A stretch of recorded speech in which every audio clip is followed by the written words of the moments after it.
This guide applies to all our wide format printers in Chatham and the Benzie building. All of them will accommodate page sizes up to A0, which is 840mm width. Customise printing in Adobe Photoshop Creative Cloud. Before you print a custom-sized image, you must follow our checklist for successful wide format printing document. Click on the Start button on the taskbar, and then All Programs and Campus Applications, and then select Adobe Photoshop Creative Cloud. Once Photoshop has successfully launched, click on File Open on the menu bar and browse to open your work wherever it's stored. Make a note of your image size as this information is needed later. To do this, on the menu bar, click on Image and then on Image Size. Under the Document Size section, make a note of the width and height measurements. These measurements have to be converted to millimeters in later stages. You can also change your resolution in this section, and it must be 150 pixels per inch. Then click on the OK button. To print your work, click on the menu bar, click on File, and then click on Print, and the dialog window you can see here will display. By default, the Print for Mono printer will be selected, and so the image of your work won't be correctly displayed. Next, choose the correct orientation, portrait or landscape, of your work by clicking on the appropriate buttons.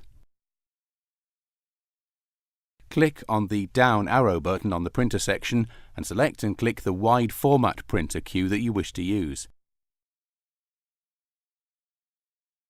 The image display will change again to an oversize ISO A4 size, which is set as the default for all the wide format printers.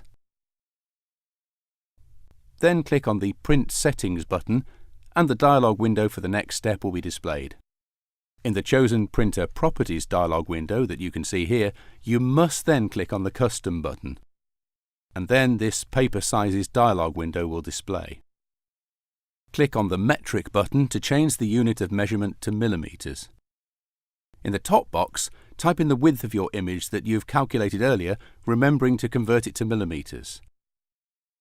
Type in the height of your image in the second box that you've again calculated earlier, remembering once more to convert it to millimeters. Note for portrait orientation, the minimum width is 210 millimeters and the maximum is 841 millimeters. For landscape, the minimum height is also 210 millimeters and again the maximum is 841 millimeters. Once you've entered your correct image measurements, click on the OK button and this dialog window will be displayed again. In the chosen printer properties dialog window, you must then click on the drop-down button on the Sizes section and select and click on the oversize custom 1 size, as you can see here, that you entered in the previous step. This oversize custom 1 size is created automatically when you enter a custom paper size. After selecting the oversize custom 1 paper size, in the same dialog window you must click on the Effects tab, which will then display this dialog window. You must select and click the Print Document On button, which will automatically pick the oversized custom 1 paper size that you've already chosen. Then click on the OK button. The print dialog window will be displayed again, as you can see, and you must ensure that the Scale to Fit Media option is not selected, as you've already entered your exact customized measurements and have chosen to use the oversized custom 1 paper size. You'll also see that your image is now correctly displayed. And once you're satisfied with all the details, click on the Print button. If an error dialog window is displayed like this, just click on the Proceed button and your work will be generated and sent to the chosen wide format printer.